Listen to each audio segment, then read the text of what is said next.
Bonjour à tous et bienvenue dans l'horoscope du mois d'octobre, un mois où il va se passer énormément de choses sous l'égide de Vénus. Le soleil est en balance, mais nous aurons aussi deux très belles éclipses, une dans le signe de la balance, une dans le signe du taureau, et avec le mois des éclipses, nous allons récupérer énormément d'énergie.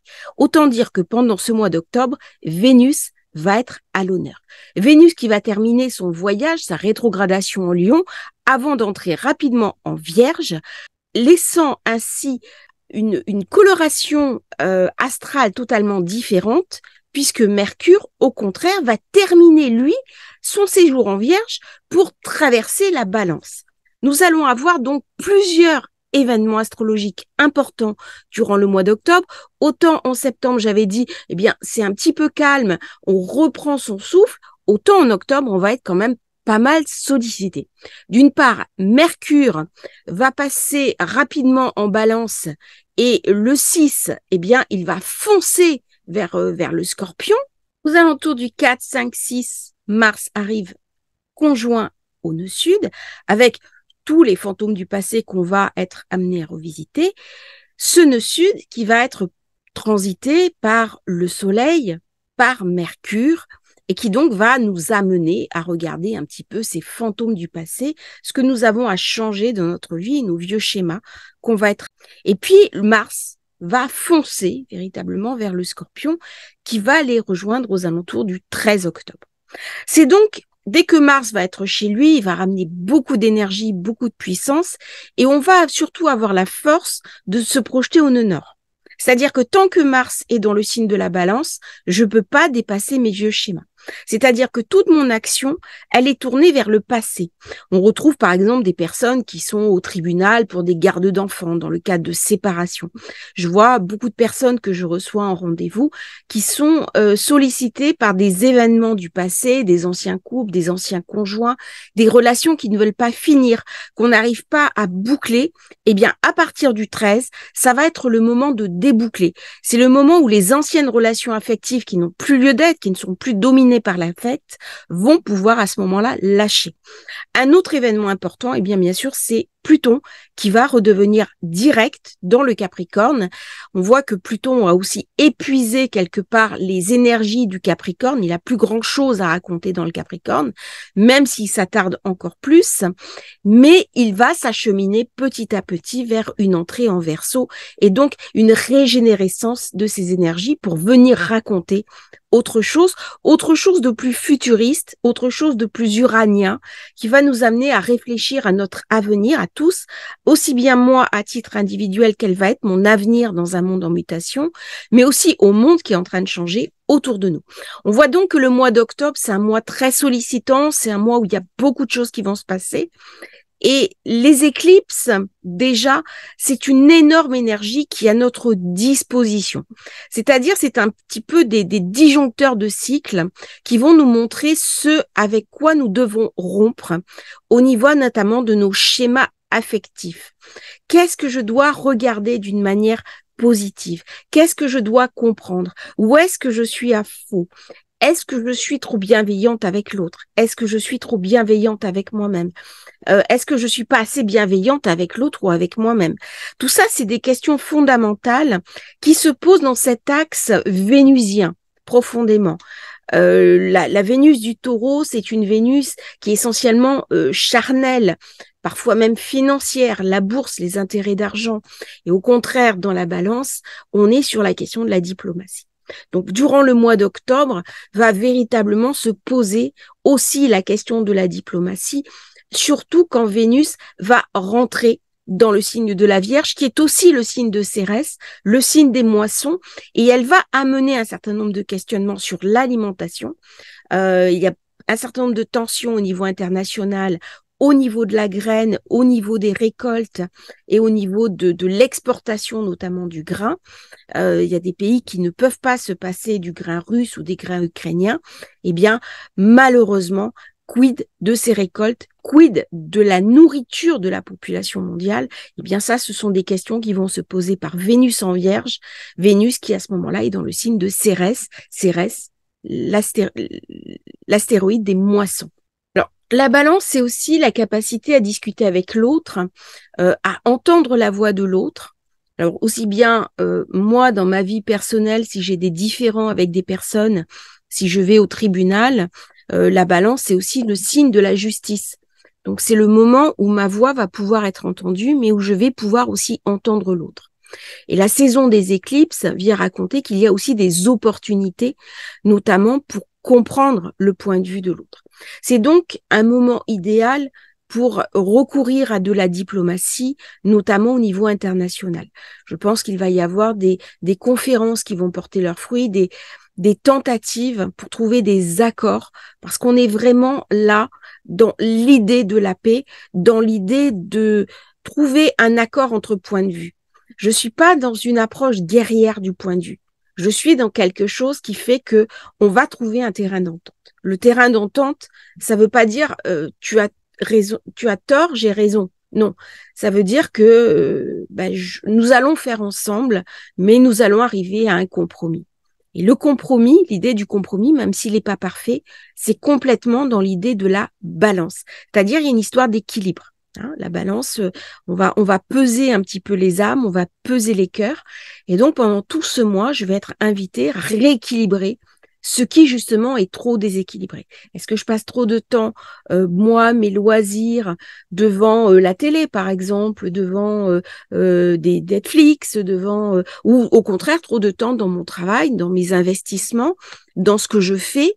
Je consacre peut-être pas assez de temps à ma famille, à moi-même, et je loupe peut-être un petit peu l'essentiel. Donc cet équilibre vient nous rappeler en fait qu'une vie positive, c'est une vie où chaque chose va prendre sa place, y compris nous-mêmes. Et dans ce mois de la balance, c'est un mois qui va venir travailler aussi notre confiance en nous et qui est une invitation à prendre notre place dans le monde, à se faire confiance, à se reconnaître en tant qu'être de valeur.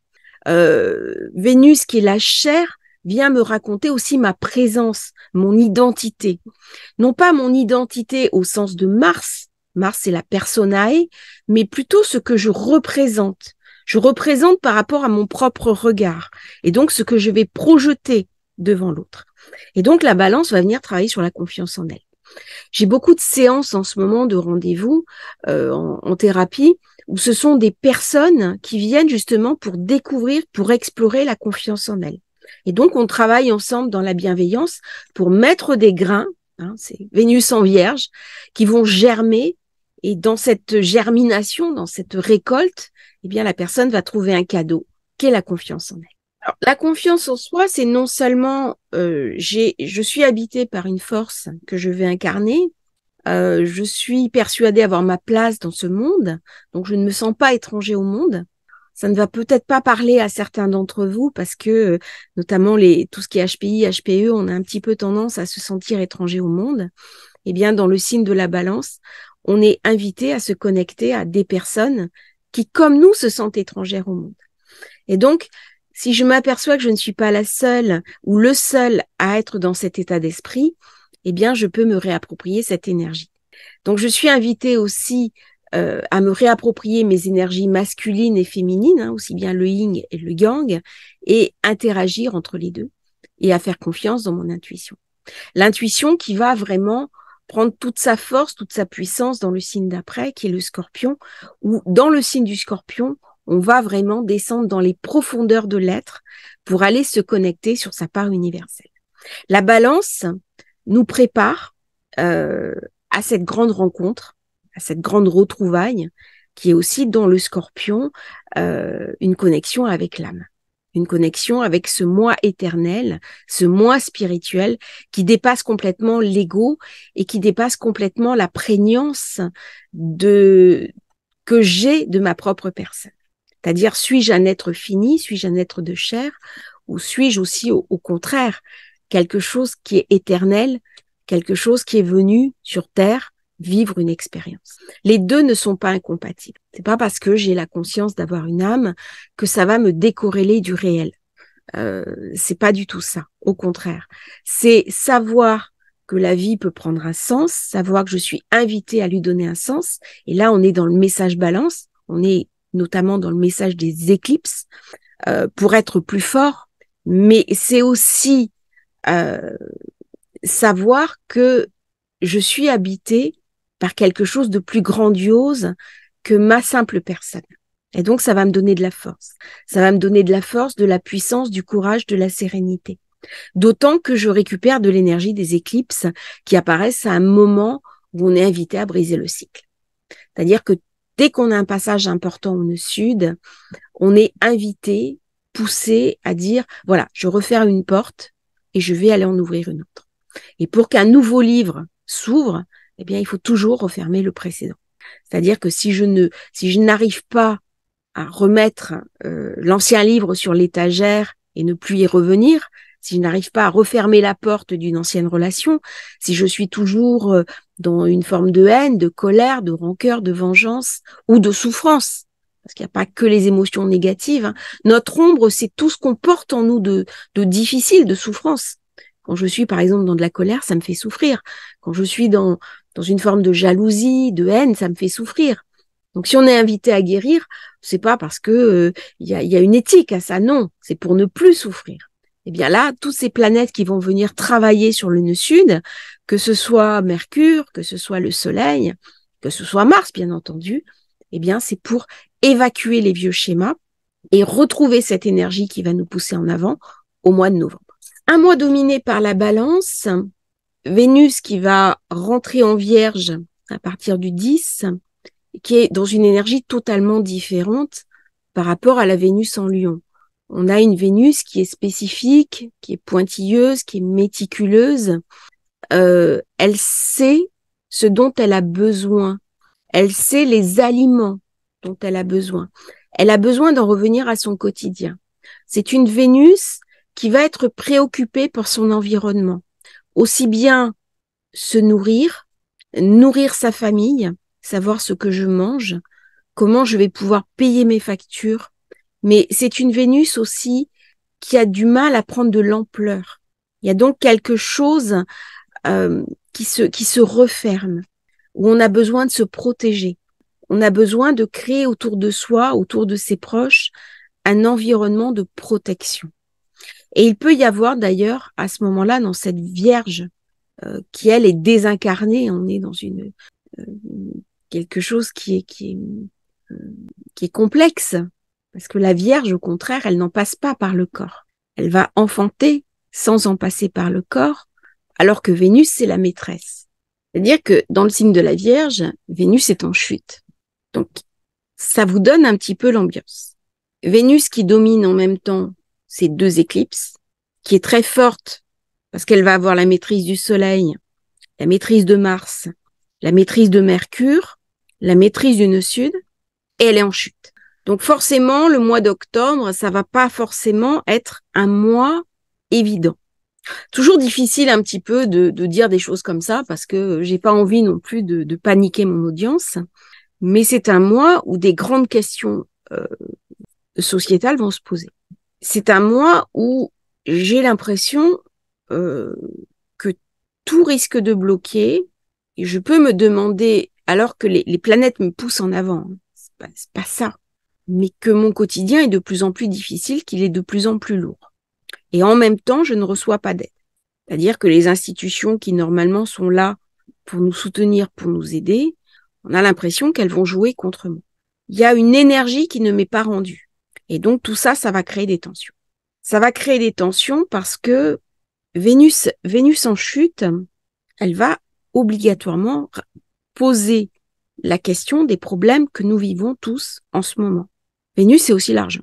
Et ça va être aussi la question de l'inflation, par Uranus qui est toujours en Taureau, par l'augmentation du coût de la vie et l'augmentation du coût de la vie pour les familles. Donc je vais être amenée à me serrer la ceinture, à être beaucoup moins dispensieux et ne pas savoir même comment je vais pouvoir faire face à certaines échéances fondamentales comme l'électricité ou mettre de l'essence dans ma voiture. Cette Vénus en Vierge, elle rend le quotidien complexe. Elle vient me dire aussi que c'est le moment de rectifier. Je vais être amenée à revoir un certain nombre de mes priorités. Je vais être amenée à revoir mon quotidien. Je vais même être amenée à revoir ma vision que j'ai de la vie ou de certaines choses. Est-ce que Vénus en Vierge avec cette saison des éclipses qui est tendue, va mener à des changements profonds de type insurrection ou de ce type grand mouvement de foule, honnêtement, je pense que c'est trop tôt. J'ai l'impression qu'il y a un feu qui couve sous la marmite et je ne vois pas cette effervescence arriver à ce moment-là. Vénus en Vierge, elle vient quand même calmer les choses. Elle vient dire, oulala, avant de faire quoi que ce soit, on calme. Vénus, tant qu'elle était en Lion, elle peut être seule. Elle reçoit beaucoup d'énergie. Elle a une confiance en elle qui est sans borne. Elle a du charisme. Elle est très créative. Elle est bien dans sa peau. Elle est prête à avancer, à faire des choses. On va avancer. On va y croire. Il n'y a aucun souci. En plus, il y a une très belle configuration astrologique avec un iode. Tout ça, ça va nous ramener une énergie positive. Mais dès qu'elle va être entrée dans la Vierge, il y a quelque chose d'un frein sur sa trajectoire. Et donc, elle va avoir besoin d'apprendre à traverser les nouveaux enjeux qui se présentent à elle. Elle est complètement différente. Il y a quelque chose qui a changé dans son cœur. Est-ce qu'elle va regarder aussi autour d'elle ce qui se passe, notamment les associations qui n'ont pas d'argent? Est-ce qu'elle va s'ouvrir aussi aux autres? Elle ressent beaucoup d'ouverture du cœur.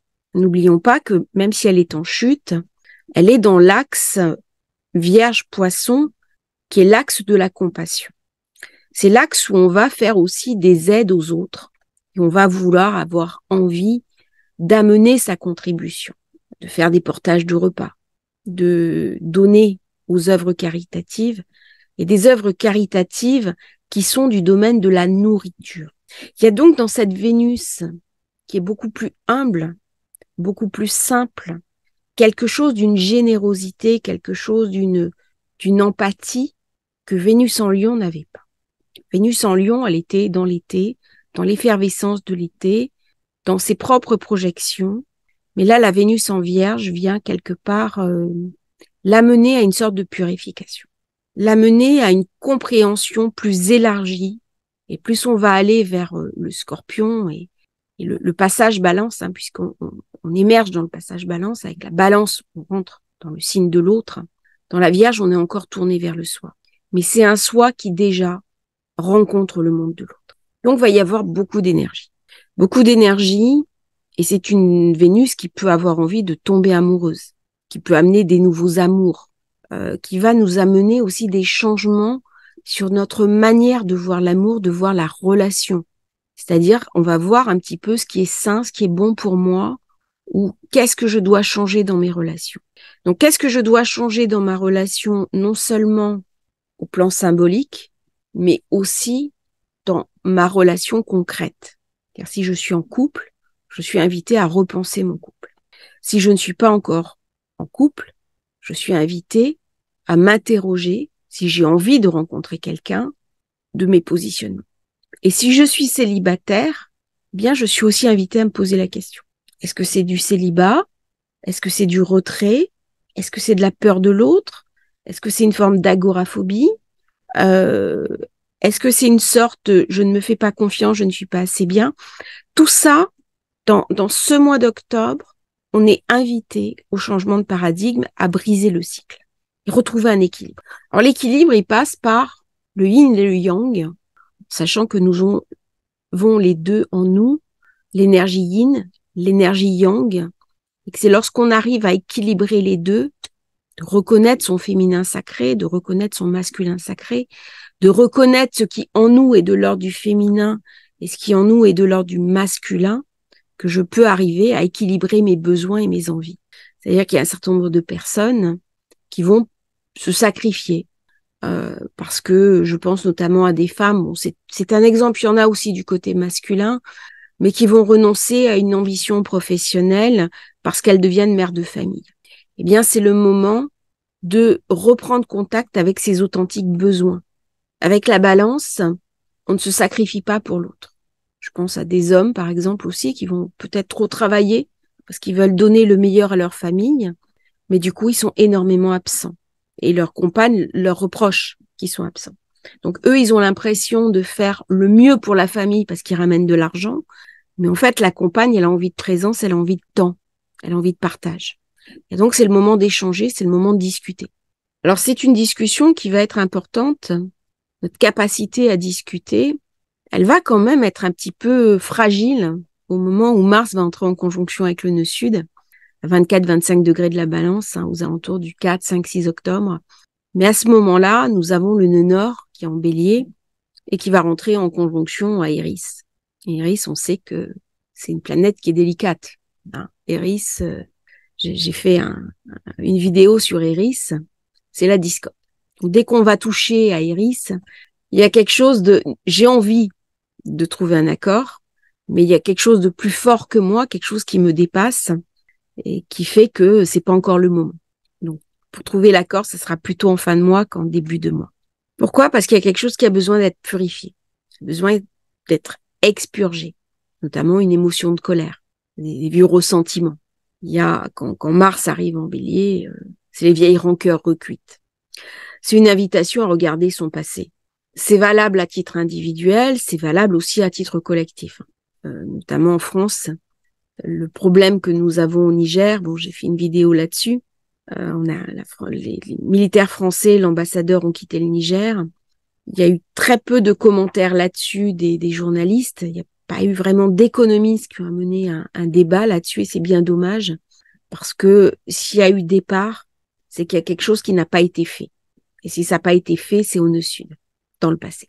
Il y a d'une part la France en tant que puissance, ancienne puissance coloniale, mais qui n'a pas réussi, d'une part, à aider ces pays à se développer.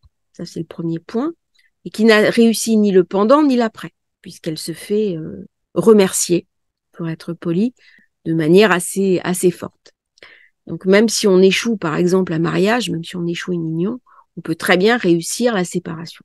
Là, dans la crise du Niger, on n'a réussi ni l'union, ni la séparation, puisqu'il y avait un travail de fond à faire, un travail diplomatique, et puis un accompagnement aussi pour permettre aux populations locales peut-être d'accéder à un nouveau niveau de vie, à des développements en termes d'infrastructures, et notamment d'éducation de population et de perspectives d'emploi pour des jeunes. Là, malheureusement, dans le monde de l'après, c'est souvent un monde très cupide qui fait le profit de certains grands groupes, de trusts, de multinationales et de certains oligarques européens. Parce qu'il n'y a pas que en Russie qu'il y a des oligarques, il y a aussi des oligarques en Europe, des oligarques en France, qui vont profiter d'une situation au détriment d'un groupe de personnes. Et à un moment donné, on paye l'addition.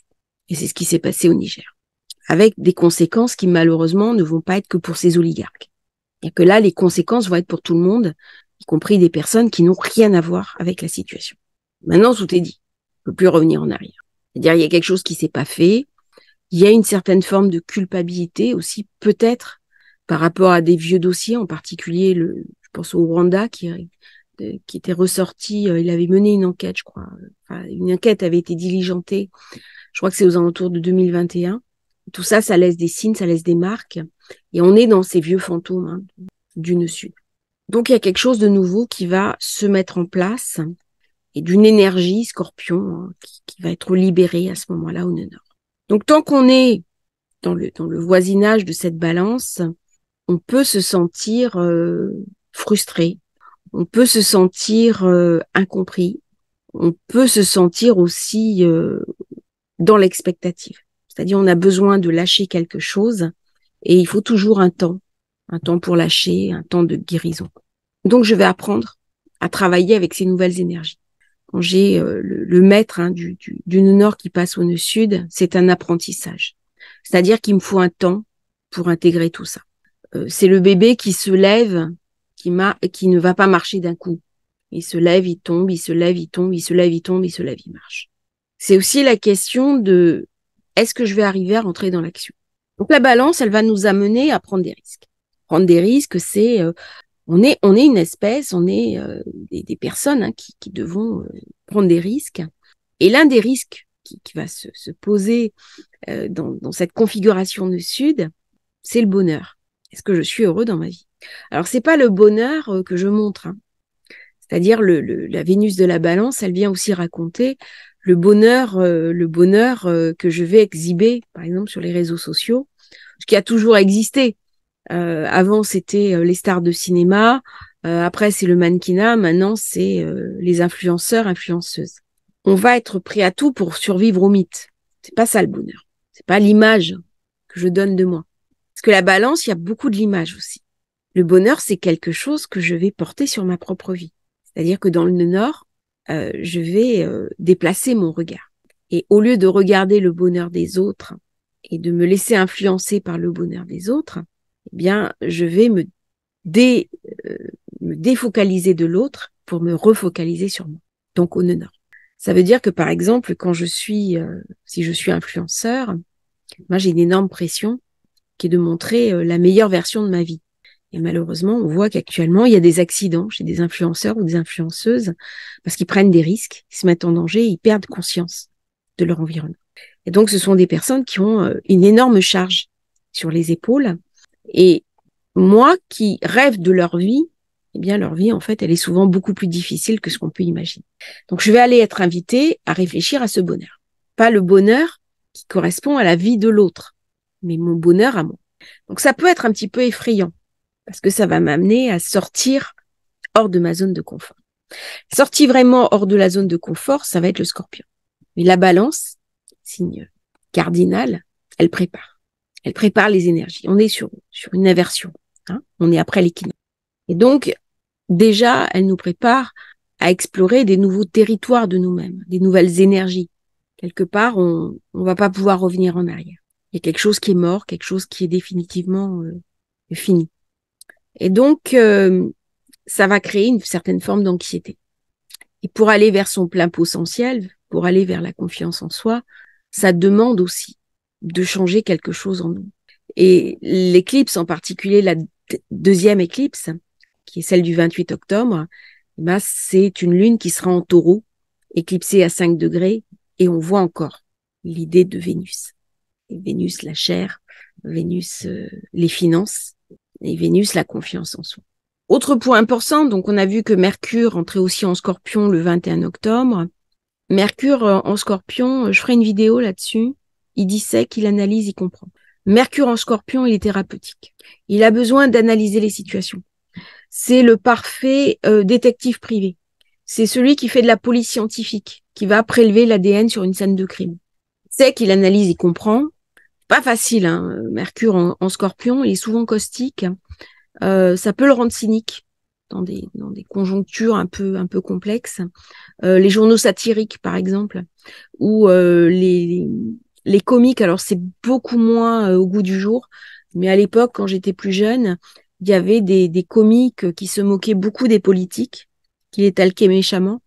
Et ça faisait une forme de contre-pouvoir. Ben, ça, c'est Mercure Scorpion. Et on a Pluton qui va se retrouver encore dans le Capricorne et redevenir direct. À 27 degrés. Et il redevient direct. Il faut que je regarde dans mon agenda. J'avais pas noté. Aux alentours du 10. Voilà. C'est la date que j'avais. Et là, il y a quelque chose qui lâche. Il y a quelque chose qui avance. C'est-à-dire que, pareil, on est poussé en avant dans quelque chose de puissant, dans une énorme énergie, où Pluton va commencer à s'éloigner du carré qu'il a fait avec les nœuds. Il va relâcher une partie de la tension et il va venir nous raconter ce besoin de transformation, qu'est-ce qu'on a besoin de s'approprier dans notre vie. C'est-à-dire, Pluton, c'est une planète de l'autonomie. Je vous ai fait une vidéo, n'ayez pas peur de Pluton, parce que Pluton, il vient rompre des liens anciens, des liens toxiques. Il vient nous raconter que nous sommes des adultes. Et que donc, si je suis adulte, je suis en partie responsable de ma vie. Alors, c'est sûr que si vous avez des planètes, au 27, 28, 29 degrés, Balance, pareil pour le Bélier, il va y avoir pour vous une période un peu plus intense émotionnellement, plus puissante, qui peut sembler très lourde. Il y a beaucoup de choses qui vont arriver, beaucoup de choses qui vont être sollicitantes. Parfois, ça peut même être un peu trop. C'est-à-dire qu'il y a une charge énergétique qui est très présente. Ça peut être le cas aussi dans une moindre mesure des cancers et des capricornes. Donc quelque part en octobre, fin octobre, surtout à la fin, on est dans une énergie de rupture, on est dans une énergie de fin de cycle, on est dans une énergie que quelque chose est en train de de changer en profondeur, voire même de s'effondrer. Et on est dans une énergie, on n'est pas encore dans le recommencement, mais il y a quelque chose d'une marque, hein, j'en ai beaucoup parlé, d'une ambiance qui est assez complexe. On est aussi dans l'idée du karma. Et dès qu'on va toucher à Pluton, dès qu'on va toucher au Scorpion, on est invité soit à se regarder avec un regard lucide, en disant quoi qu'il m'arrive dans ma vie, j'en ai quand même une part de responsabilité, soit on restera quelque part en dehors, à la marge. Mais on n'arrivera pas à l'idéal du moi. L'idéal du moi, c'est se mettre au centre et non plus à la périphérie de sa vie et rentrer en tant qu'adulte responsable de ma vie. C'est-à-dire où je continue à accuser le destin, les autres, le monde, la société, ceux qui nous gouvernent, enfin plein de choses. C'est vrai que ça a des conséquences sur nos vies, ça c'est indéniable. Mais ce qui arrive dans ma vie, c'est aussi ma propre compréhension. Et ça va être difficile à percevoir. Donc ça peut être des moments difficiles à traverser. Ça peut être des moments où ça peut être complexe, surtout si Pluton est important dans votre thème, où il y a des puissances, des défis, il y a quelque chose qui arrive, hein, quelque chose qui se connecte. Et il va y avoir beaucoup de questions émotionnelles. On est un petit peu à fleur de peau dans cette partie d'octobre. Il y a des peurs, hein, des peurs anciennes qui peuvent être rappelées. Mais il faudra aller de toute façon au bout des choses. Il faudra aller au bout de la déconstruction. Pluton, il vient raconter la déconstruction. Quand quelque chose n'est plus d'actualité, quand un corps est trop usé, malheureusement, la vie cède. Elle part ailleurs. Alors, pour avoir une note très optimiste, hein, dès qu'on a affaire aussi à Pluton, aux énergies du Scorpion, on va toucher du doigt le sacré, toucher du doigt l'intuition, toucher du doigt aussi la médiumnité. Donc, vous allez être complètement connecté avec votre intuition parce que elle va vous aider un petit peu comme une boussole, aussi bien dans le signe de la Balance que le signe du Scorpion où elle va devenir très puissante, mais vous avez un GPS. Nous avons toujours eu un GPS, chacun de nous. Nous avons quelque part des synchronicités dans notre vie. Nous avons des choses qui nous se mettent en place. Il y a un dialogue entre notre âme et l'univers. Le premier dialogue, c'est les étoiles et notre être. Et quand on fait de l'astrologie, il y a quelque chose de merveilleux. Il y a quelque chose d'incroyablement puissant parce que c'est ce discours en se demandant comment une planète aussi éloignée que Pluton peut autant m'impacter. Et oui, et pourtant elle m'impacte. Il y a quelque chose d'absolument vertigineux si on regarde bien. Eh bien ça, c'est la compréhension du Scorpion, qui va dire en fait que je suis immergée dans un champ quantique d'énergie et je suis capable de le percevoir. Et si je suis pas capable de le percevoir, je suis capable de me guérir avec ce champ quantique et je suis capable de le partager avec d'autres personnes et d'interagir avec non seulement ce champ quantique, mais aussi avec ces autres personnes. Donc, je suis apte à créer des connexions profondes qui vont dépasser le visuel, qui vont dépasser le côté physique et qui vont être dans l'être profond, c'est-à-dire du domaine de l'âme. Donc, on est dans cette fin Balance, dans une poussée d'éveil. Dans une poussée, certains parlent d'ascension, ascension cosmique. On arrive à se connecter à son âme, on arrive à se connecter avec son moi supérieur beaucoup plus facilement qu'à une époque. Mais tout le monde n'a pas la conscience de ça. C'est-à-dire qu'un certain nombre de personnes n'ont absolument pas cette conscience et donc se prennent directement les épreuves de la vie. Si j'ai conscience d'une autre dimension, que je peux être mis en relation avec mon âme, je peux toucher du doigt une transcendance. C'est-à-dire, je vais être amené à resituer ma vie sur Terre dans le thème d'une compréhension, dans le thème d'un sens à donner à ma vie, mais aussi d'une mission d'âme. La mission d'âme, on est dans le Scorpion.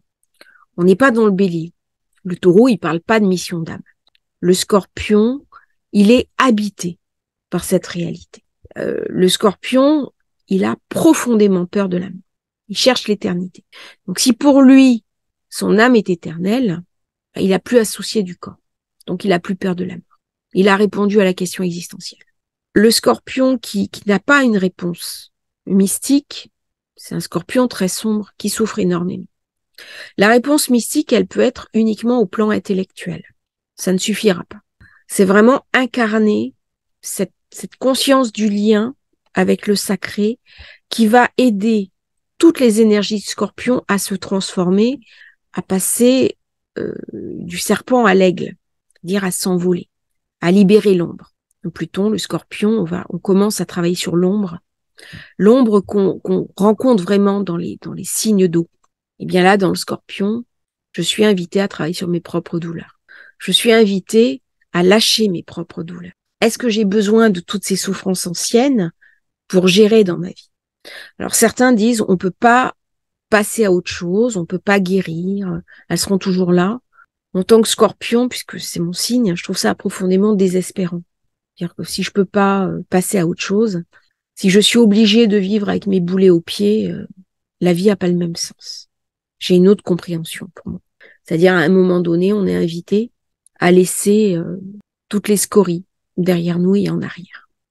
C'est pas un processus facile, hein. C'est un processus d'ascension. Mais l'ascension, elle est non seulement au niveau énergétique, mais elle est aussi au niveau émotionnel et au niveau compréhension. Et lorsque j'ai dépassé toutes ces douleurs, eh bien, je vais me sentir en sécurité. Je vais rentrer à ce moment-là dans quelque chose qui est de l'ordre de la joie.